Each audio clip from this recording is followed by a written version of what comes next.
Here are my top 3 favorite manifestation methods that have worked for me. I'm going to be sharing real examples of stuff that I've manifested using these techniques, so you'll be getting receipts and proof in this video. And this is coming from someone who's tried many different manifestation methods. So not only am I going to share with you what these methods are, I'm going to share with you how to use them and why I believe they have worked so well for me. So my first favorite manifestation method is scripting. I'm actually sharing these in the order that I discovered them. I discovered scripting about 6 years ago when no other manifestation technique had ever worked for me. I wrote my first scripting letter, and within 6 months, every single thing that I wrote down on that scripting letter came true. And I've continued to write new scripting letters every 6 to 12 months or so, and I've continued to manifest most, if not all, of the things that I write down on these scripting letters. So I've created an entire playlist where I explain in detail how to manifest using scripting, and I've also created a free step-by-step guide if you'd like to download and see examples, screenshots of real scripting letters that I've written in the past, so you can get really clear on the kind of language that I've used in my scripting letters that I believe has made them work so well. But in a nutshell, essentially a scripting letter is writing a thank you letter to the universe, to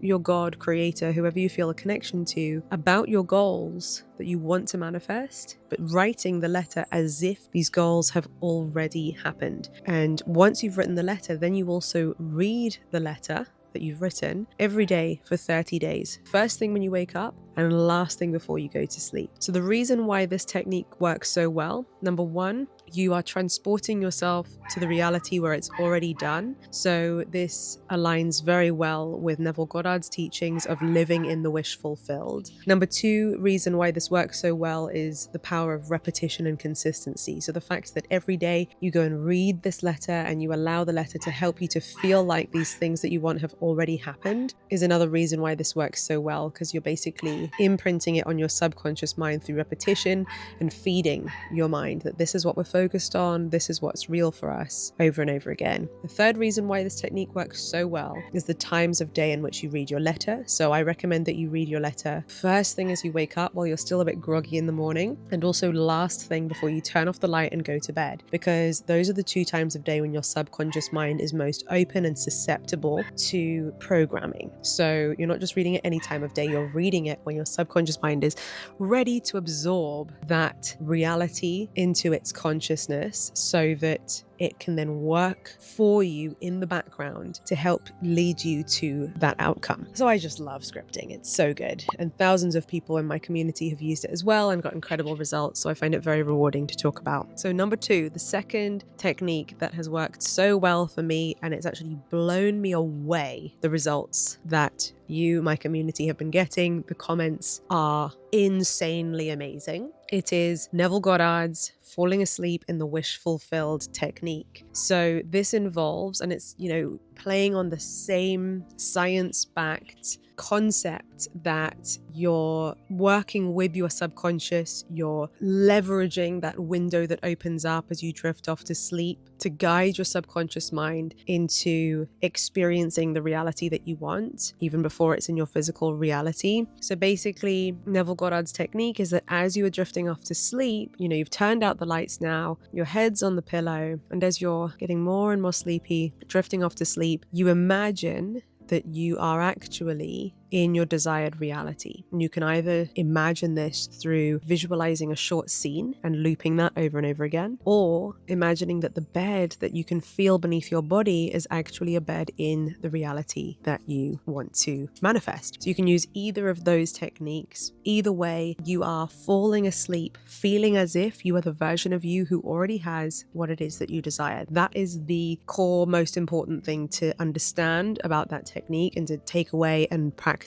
Some people find that they do this just once and wake up the next day and things have fallen into place, and that's amazing. Personally, for me, it's required repetition for most of my goals, where we're falling asleep every night anyway. We may as well leverage this time of day to manifest what we want, right? So every night as I drift off to sleep, whatever my main focus or goal is at that point in my life, I will just imagine something, a scene, a feeling, a sensation, or just feel like I'm the version of me where that's happening now, rather than otherwise, what are we doing? We're falling asleep wishing that that was our reality, but very much feeling like it's not. So it's a totally different state of mind to be in as you drift off to sleep. And as Neville says, when we drift off to sleep, our subconscious mind takes whatever those last waking thoughts of the day were and digests them and rehearses them throughout the night. And you wake up the next day and your reality was predetermined by what you were focused on, what your subconscious mind was fed with the night before. So it's really important that you are intentional with what you focus on as you drift off to sleep. Things I have manifested using this technique, the main one that comes to my mind is my Spanish residency. I mean, I used multiple techniques to help me with my Spanish residency. I was really focused on the fact that it would happen for me quickly and easily, quicker than people told me it would happen. There was lots of noise in my reality of people saying, oh, it's really difficult, it's really slow, it's really hard, loads of people are struggling to get it. And I was just not subscribing to that story. I was saying to myself, no thanks, that might be true for them, but that is not my truth. For me, it's going to happen quickly, easily, and surprisingly early. And I was picturing that as I was lying in bed, I was sensing that my Spanish residency card with my photo and my name on it was on the bedside table next to me before I was approved, before I got my residency, right? Every night I would fall asleep imagining that it was already there. They said it could take 9 to 12 months. After 5 months, the process was complete for me. I got my residency card. It was a special day. And I remember I put my residency card on my bedside table that night just to really,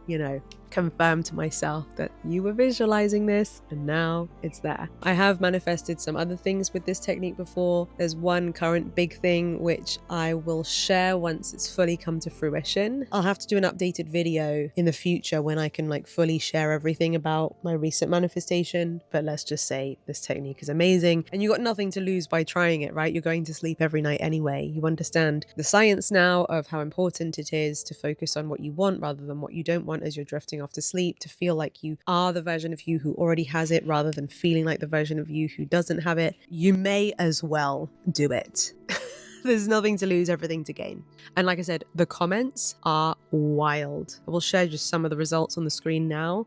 But it's endless. It's never ending. These comments of the most incredible results people get. By the way, these comments are on guided sleep meditations that I have created to make it easier for you to use this Neville Goddard sleep process. So I will link the entire playlist of these meditations down in the description, in the comments, because sometimes you might be trying to visualize, but then you get distracted or you think about other things. I really wanted to create meditations that help people to continue throughout the night to focus and remember, oh yes, this is what I'm doing. I'm focusing on my goal as if it is already done. The third and final technique that is in my top 3 because it's got me the most results is vision boards, but to be specific, digital vision boards that I create as my phone screen and laptop background. So I'd created vision boards in the past, physical ones, paper, cutting things out of magazines, putting it on a board, and none of them really worked for me. I don't know whether it was because I would forget about them too easily, or I was a bit embarrassed of having this big board in my room, for other people to see. Or maybe it was more to do with the fact that I chose things to put on those vision boards that I didn't really resonate with, that I didn't really feel I could co-create with this universe this year. They just felt like wishes and hopes and pipe dreams rather than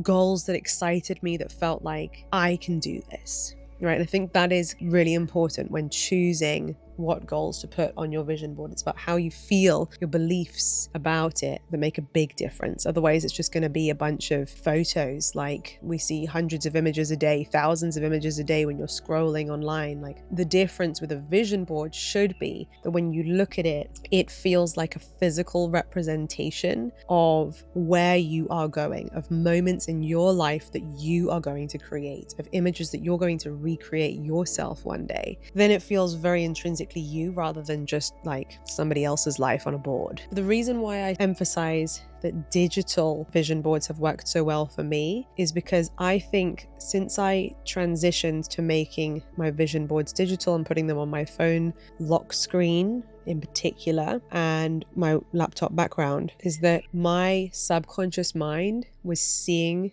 these vision boards hundreds of times a day. Let's be honest, right? We probably pick up our phone. I think I heard someone say that it's like over 100 times a day, which is bonkers, right? It doesn't feel like it, but for most of us, it probably is. And have you ever noticed, by the way, that every time you look at your phone for about the first week, you probably notice it? Like, oh yeah, nice new photo that I've set as my phone background. But after about a week, do you find that you stop consciously noticing what you've set as your phone background, right? You just unlock your phone and you're straight in, without even glancing at the image. Now, the sort of neuroscience reason behind this is because your conscious mind knows, okay, we've seen this before, we've seen this before, we've seen this before. So your brain doesn't waste energy on noticing it consciously every single time. So after a while, when you know what's there, you know what the image is, consciously, you're no longer paying attention to it and remembering it. But you are still seeing it every time you pick up your phone. Your subconscious mind is still seeing it, taking it in, absorbing it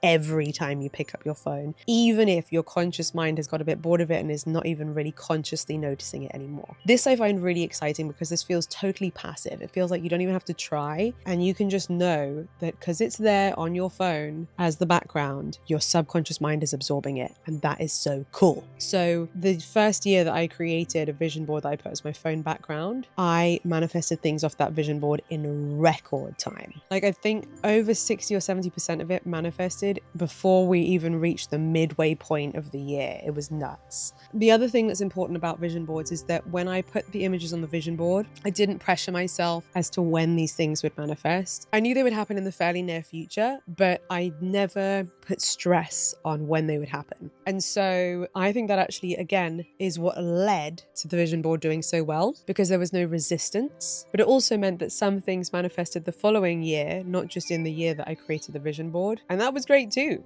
I don't mind whether it happens now or next year. It's happened. For me, that's a win. And I advocate that more people think that way, because some people feel like a failure if not everything has manifested by December 31st of that year. Who says that it has to? Who made that rule? You get what you want in divine time and you're stepping into the life of your dreams one day at a time. For me, it's all a plus. I'm happy and grateful. You know what I'm saying? By the way, I used Canva to create my phone background and laptop background vision boards. But one of my friends also showed me that now Pinterest has a feature where if you create a Pinterest board, a collection, there's actually a button you can press to turn it into a collage. And then you can basically design it to fit your phone screen, which is really cool. So go on Pinterest for just knowing what we need and making it easy.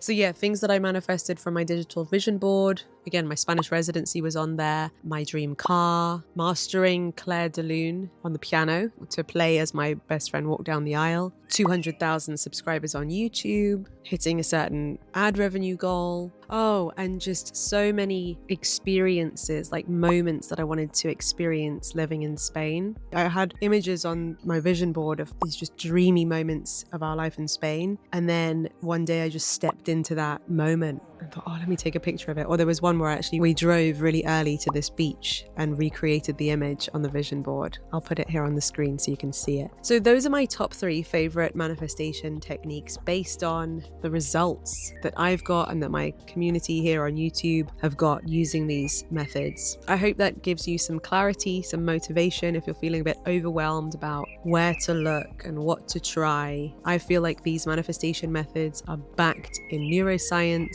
and really work with your subconscious mind. And for me, my brain benefits from understanding why something works. Then it gives me much more belief and trust in giving that manifestation method a go. Let me know if you're like me in that regard. But yeah, take what resonates, do the techniques that feel fun and exciting for you, and don't do the ones that don't feel like that, because this is all meant to be fun. Keep it fun, keep it creative, keep it magical, keep it lighthearted, and, keep it limitless. This is amazing, right? We get to use the power of our energy and our subconscious mind to co-create things with this universe that we're a part of and shape our reality in the way that we want, and, pick things out of the limitless realm of possibilities and manifest them into our 3D reality. Like, how fun is that? So approach it with that energy. Sometimes we can get a bit heavy and we really need this to happen and I wish it happens, but it's not happening and I'm frustrated. You know, if you've been feeling like that, just be kind and gentle with yourself. Just honor how you've been feeling